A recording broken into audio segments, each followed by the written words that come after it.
4001 Battlegrounds. What's up, yo? Salamat, Chief.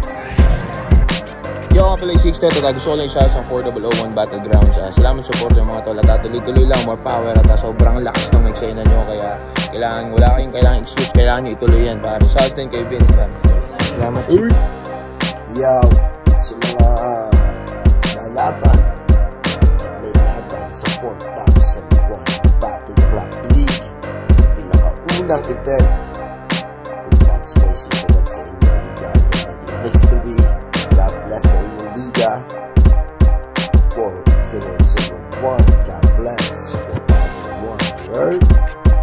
Yo, what up, my cousin 187 Monsters. Gusto ko lang sabihan kayo na we have event. Yan po yung Alaminos, Laguna 4001 Battlegrounds, produced by FMP. Ayan, mabuhay kayong lahat. Congrats na agad para sa mga paparating na laban. Ayan, my cousin 187 Monsters. Yo friends, shoutout nga pala sa 4001 Battlegrounds na gaganapin dyan sa Alaminos, Laguna. Good luck sa lahat ng mga lalaban. Galingan nyo palagi at tumodo kayo. Big shoutout sa nag-produce nito, ang FMP. Yun. Ingat palagi and good luck ulit. Yo, shoutout sa 4001 Battlegrounds. We got it right.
Yo, what's up? 4001 Battlegrounds.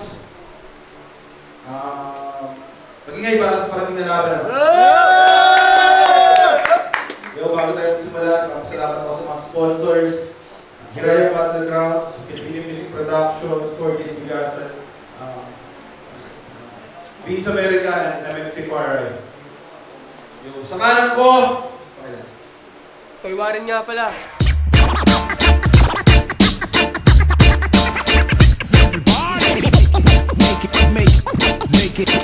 Suicide, you try to take it. Guerrero del Bajo. Trenos 13. Rap, yo. sa kaliwa ko naman.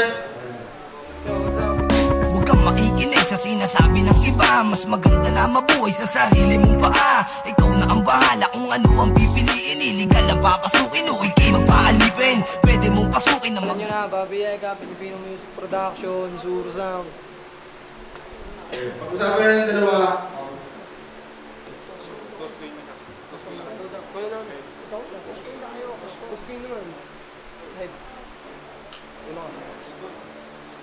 Round 1, pakinggan ang nagkabihin ko. Sabisak muna dyan. Toywarin. Toywarin! Alam mo bang ikaw ang pinakamalakas kong maaalaban sa lahat? Kasi isipin mo ha, sa dami kong nakalaban, sa ilang ako nahirapan magsulat. Kasi ang imahe mo, pwede kong ihalin tulad sa isang imahe ng Diyos. Kaso nga lang, di kita pwede sabayin eh. Kasi mukha kang balos! Pero real talk, bilib ako dyan sa ginagawa mong estilo. Nung malaman ko ikaw makakalaban ko, putya, parang gusto ko na magretiro. Kasi hindi ko alam kung paano ako mananalo sa'yo dito. Kasi sa sobrang galing niya, kaya niya mag-wordplay, multi, rhyme scheme, comedy, drama, lahat nasa iyo na. Kulang na nga lang labanan mo si Luni nang mapalitan mo na siya. Kasi ang chance ako manalo sa'yo dito, mga 20%? O mas mababa pa doon, parang simbaba ni Yeho. At speaking of Yelo, nasa si Yelo. Hoy, Yelo, putang inang to, nilaban mo kay Bone, ang dami mong demand. Putang inang to, ba't hindi mo kaya subukan niyang papa mo ipariban? Putang ina, mas magaling pa nga sa'yo si Pablo Jose o yung kagrupo mong si John Rare. Tapos sasabihin mo sa grupo ng 44 Street, ikaw ang founder. Ang kapal naman ng baba mo, bossing. Putang inang yan, nagdedemand ka ng luto. Ano yun, porket hindi ka manalo, sisisihin mo hurado? Pasalamat ka, nakalaban mo pa si Ronto, kaya ka nakakuha ng panalo. Tulongges. Siya, maiba tayo, baka mabadibag pa ito rin sa burog ko dito. Balik tayo kay Toy Warren, na Diyos ng Battle Round, palakpan! Toy Warren! Kasi yung mga nakalaban niya, grabe, sobrang lalakas. Una niya nakalaban, si King A. Grabe sa sobrang lakas ng laban niyo, nakatulog ako sa labas. Pangalawa niya nakalaban, si OG Uno. Isa sa mga legendary sa hip-hop. Kung may ispatan lang talaga kayo ni Enigma, putang ina, makakapasok kayo sa junk shop! Putang ina yan. Siguro nung pinagbubuntis ka na ng nanay mo, lagi siyang nakadapa. Kasi kung hindi mo napansin, sa sobrang lapad ng mukha mo, pwede kang gawing hulmahan ng kutsara. Pero awa naman ng Diyos, wala kang kapansanan, natatawag di biyaya. Kaso nga lang, putang ina mo, pag naka-side view ka, kamukha mo si Diwata. Putang ina mo kaya ng lapad. Saan mo pinaglihi? Putang mo kaya ng lapad. Saan mo pinaglihi? Putang inang yan. At. Sabi ni OG Uno, nung wala laban nyo, pasimple ka daw inaabutan ng sulat ni Harvey Galiwan. Paano naman mangyayari yun? Hindi pa takot yung sa ngaliwan. Pero wag kang mag-alala, Arvin, Warren, hindi ako naniniwala doon. Parang kulab lang ni Eminem at Bobby kasi mukhang malabong mangyari yun. O siya, bonus ko na to sa'yo, hindi mo na kailangan panghulugan. Pinapaalala lang kita na round 1 pa lang tayo at wag na wag mo akong tutulugan. Tayo. Dinig! Ano? Ang galing mangutya! Putangin na, tinan mo nga yung mukha mo, may bukol ka sa tenga! Ano, masakit? Iba hindi. Nagkatotoo nga ang prediksyon. Kaya ito ang leksyon para matapos na ang hinahakbang natin na misyon. Isa na naman pangkat ang itinapat para tumapat sa hinahangan nila ng magtapat. O, wag banggitin, baka biglang ubuhin. Kasi nga ayaw pa daw ni Vince sa pagsalpukin, tangina nyo! Ang lalakas! Oo, diyado kong susumahin pero wag kang komportable. Dahil hindi sa lahat ng oras, swerte ang dadampi. Ipinagtapat nga talaga tayo kasi nga para mangyari yung hinahangad nila na magdali. Oh, nagulat ka ba? Wag lalaki ang ulo mo sa unting basbas na natata mo. Baka dyan ka mapahamak, bariling ka sa sentido mo. Oo, malakas ka talaga pero di ako atras kasi nga wala pang surenyos na umatras. Alam mo yan, tangina ka. Wala akong gustong makalaban sa inyo kasi nga respeto ko ay buo. Pero battle lang naman kaya sige magbasagan tayo ng bungo. Dudurugin kita sa mga silita ko para magbago ang pagkatao. Huwag kang maangas sa eksena dahil hindi ka uubra. Yung dating binabata-bata mo, ngayon kalibel mo na sa entablado. Ano? Kaya sige, sigaw! Walang sasagip sa'yo! Pagkat si Toy Warren lang ang makakatagang sumpang inilay gamit ang mga mahika ko. Oo, respeto sa pagiging mga nauna. Pero sana nanggalang mo din yung mga baguhan para bigyan na katotohanan na isa lang ang ating ipinaglalaban. Kasi nga, kupalan na ang nangyayari, pero di nabali. Baka itinasagot sa mga katanungan ko na ibabahagi. Pabiega, sa alias niya na kanuto. Oo, matigas ka, nag-aapoy ng matindi, pero sa lang naman, huwag mangyari yung pagluluto. Di na rin yung mas sinabi ko, una pa lang. Oo, walang pinatamaan, pero kung alam mo na sa sarili mo, ikaw yung nasa letrahan. Oo, kayo yung dahilan kung bakit ako nandito. Pero huwag nyo lang sana isipin, fame at money lang habol ko sa eksena na to. Ipapakita ko lang naman yung mga bara na unti-unting sumisingaw. Kasi nga masyado ng maraming langaw at kailangan nila sunin para hindi na muling umalingasaw at lumitaw. Nagbago ba ang paksa? Pandinig sa akin ng iba. Ngayon ipapakita ko uli sa madla kung paano sumibak ng pangkat gamit ang mga nakakadiri kong salita at abangan. Ano ba? No, gigil na gigil! Ang ina Toy Warren, nice ka lang! Ang ina talaga seryoso ha! Huwag kang mag-alala, ibibigay ko sa'yo laban na to. Ang ina naman. Game? Round 2 na! Simulan na natin ang tunay na laro, hindi na ako para mag-starter. Yung round 1 ko, binigay ko ng bonus yung sa'yo para kang tumama sa scatter. Kaso nga lang manipulado ko ang larong to at lahat ng nasa isip ko magmamater. Brother, hindi porket binigyan kita ng round 1 na bonus ay mananalo ka na sa akin. Round 2 game! Yeah! Bes ngayon pagbibigyan kita, silba natin yung ginagawa mong init. Sabik na maabot ang kanyang pangarap, sobrang taas ng iyong panaginip. Ngunit ang iyong inaharap ay yun hindi mo lang nasilip. Ano pa magagawa ng iyong isip ngayong hindi ka na nananaginip? Hoy, gising! Utang ina, ibang level na Bobby Yega ang hinaharap mo dito. Kung inaakala mo na magpapatalo ko sa'yo dito, kaso mukhang malabo yung mangyari. Utang ina. Kasi walang magandang hinaharap yung ginagawa mong estilo. Kasi walang magandang hinaharap yung ginagawa mong estilo.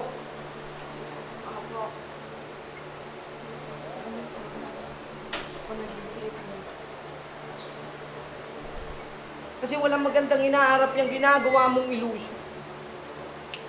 Kasi walang magandang hinaharap yung ginagawa mong imahe na parang illusion. Putol-putol ang iyong linya. Di mahanap yung connection.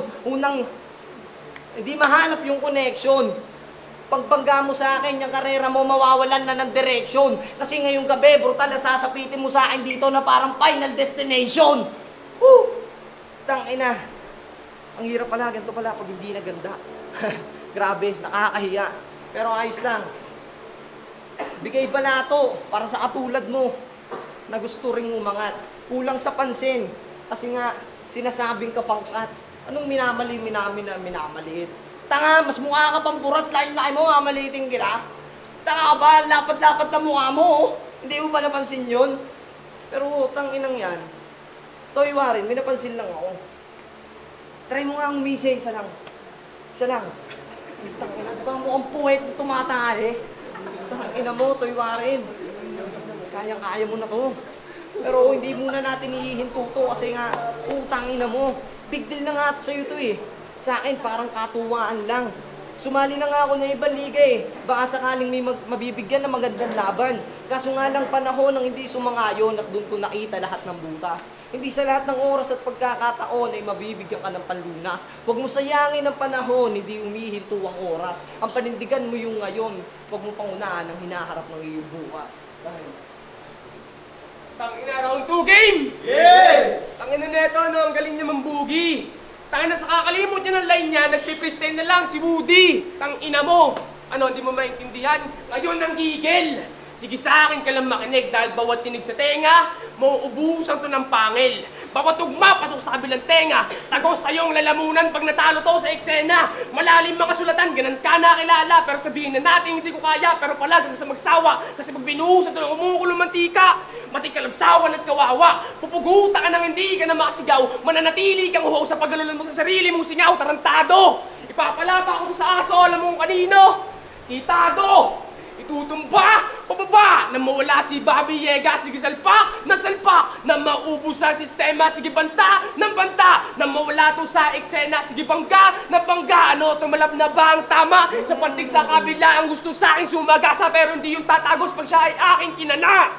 Ngayon, subukan, mga naghahari-harian. Pag lumapat ng kamao, matik kagulo to pero hindi. Bansag lang yan ng mga maikitid ang ulo. Tinuring mo na yung sarili mo yung mula sa kasulatan pero nabasa ko sa libro ng kasaysayan, andun kami nakikipagpatayan habang ikaw nakaburol nasa imlayan. Kaya paano mo masabi na ito na palang kaharap ko ay hindi pala kasali? Kaya huwag ka masyadong malalim dahil kayang-kaya ka to sisidin at pagmasdan. Ngayon alam mo na mga estilo mo ay kaya ko natapatan. Hindi na pa nararapat. Matik lapat at bakat. Pisigaw ko na yung smells bad. Matik diretso siya sa room bat. Sige, tutoyin mo ako sa laban. Diyan ka naman magaling. Yung maging makomportable kasi nasa isip mo kaya mo na ako papagsakin. Di hamak na magaling ka nga at napakita mo kung sino ka talaga. Ngayon mali pala yung nakalay sa'yo sarili. Itinadaan na yung mali palang bumulata. Mali palang bumulata. Time. Ulit pa rin sabi. Sayang, ba't di mo tinuloy? Putang ina nagre-reference ng... Sinong aso yun? Si Kudo? Putang ina mo, Battle MC yun. Putang ina mo yan. Sino-sinong nire-reference mo? Nakita niya daw sa... Saan yun? Putang ina, hinaharap. Putang ina hinaharap yan, Warren. Kaya nga, Toy, Warren, pinanghalan sa'yo. Kasi nga, Toy, sa kanilang laruan. Pero, yan mo, mawawala na ang pagiging natural. Ngayon, pakita natin sa kanila kung tangina kung sinong brutal. Pero nawawala ako sa linya. Totoong walang round 3 kung bihasa ka sa aking mga linya. Ngayon, nandito, walang komedya. Round 1 binigay na bonus na parang komedya, trahedya. Aabutin mo sa akin. Hindi mawawalan ng linya at hindi rin nauubusan ng hangin. Kahit freestyle lang ang gamit, ikaw ay matututunan. Ito'y matututunan mong magamit na mapilit, na mapihit, mga letrang na pinilit gamit aking mga letra. Ngayon ikaw ay pumipilipit gamit freestyle. Gamit freestyle. Humarap pa rin sa'yo bilang isang Bobby Yega na buo.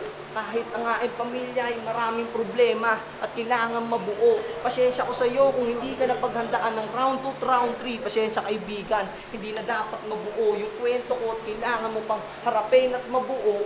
Nasa sarili mo ay hindi mo kayang tumakbo rin ng hubo sa katotohanan na hubad. Dami ko sinasabi no, hindi na naiintindihan ng iba kaya nga umaalis na sila di ba? Putang ina yan.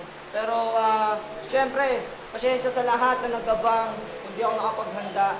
Matagal ako hindi makakabattle. Kung saaling manalo, matalo, napag-usapan na rin naman namin na iaangat namin sa semi si Warid kasi madaming problema si Bobby Yega. Magkita-kita tayo sa muling pag-battle ko. Maraming salamat po, 001 Battlegrounds. Time. Ang ina, binigay yung laban. Nakakaluntutay kalaban.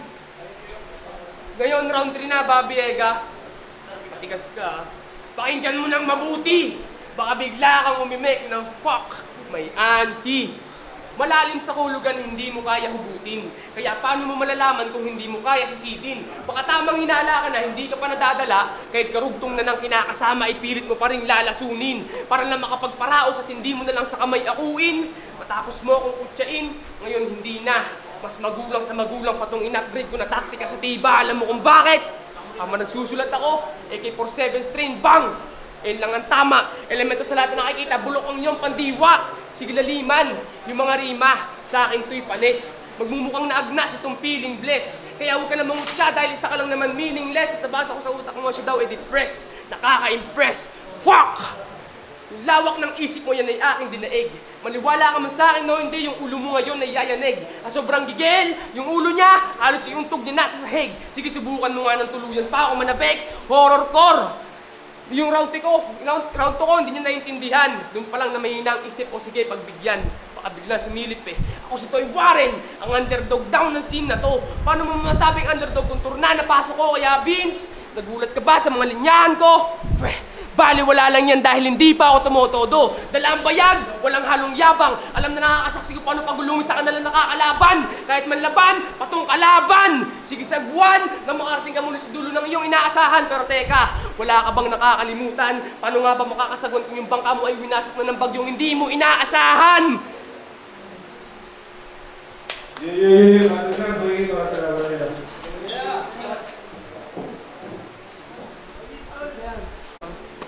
Yo, what's up? 401 Battlegrounds. Bobby Yega versus Toy Warren. Boto ng Morado, 5-0 para Toy Warren. Sige, hindi kayo. Yo, si Warren nga pala, si Renes 13. Yun ulit, walang iba. Yo, Biggie nga pala, shoutout sa 4001 Battlegrounds, Filipino Music Production, maraming salamat sa Edwin sa Amerika, Batangas Prime, Biggie Records, bagong susunugan, Biggie Homies, di pa makatag, TBS 13, yan, shoutout sa OG Pingas. Sa laban Bobby Yega versus Toy Warren, round 1, binigay ko yung kay Toy Warren, kasi mas solid yung pasok ng round ng Toy Warren nun, tapos round 2, round 3, ganun din. Sayang, ang ganda ng panimula ni Bobby Yega ng round 2. Although, nahabol niya sa freestyle kasi tournament to, kaya Toy Warren tayo. Congrats. Yo, Skills, Bigay Homies, Bigay Records, BEP mo, Batangas Prime, Skills Collection, TBS 13. Bobby Yega versus Toy Warren. All 3 rounds, binigay ko kay Toy Warren. Round 1, ang galing na rin kay Bobby na parang bonus na, pero kita naman natin parang nagwa-warm up pa lang siya. Kaya bigay ko yung round 1 ko kay Toy Warren. Round 2, sayang, Ang ganda ng paniwala ni Bobby Vega eh. May hinahanap ako sa kanya na nakita ko na, kaso nga lang hindi siya nawala, nag-freestyle siya. Diba yun, round 2 binigay ko na lang kay Warren. Round 3 yun, nakita naman natin na nag-freestyle siya simula ng round 3 niya hanggang matapos. Kaya parang wala na tayong dapat pag-usapan nun. Kaya yung round 3 ko binigay ko rin kay Warren. Kaya yung 3 rounds lahat para kay Warren. Star, kita yung skin nito Umedya, BK Umis, kitang-kita naman, round 1 to 3, kay Totoy Warren yun. Hindi naganda si Bobby Vega. Although maganda yung panimula niya ng round 2, pero all 3 rounds talaga wala. Laylay ang bitaw niya. Kaya ang boto ko binigay ko kay Totoy Warren. Jose Macatax, hindi ko napapakahabaan. Makikita niyo naman sa video. Round 1 to 3, Boy Warren. Sa BK Homies, all 3 rounds binigay ko kay Toy Warren kasi kita naman lahat ng mga banda nila. Tapos yung sa freestyle lang talaga. Respect pa rin dito kay Bobby Vega. Pero all 3 rounds binigay ko.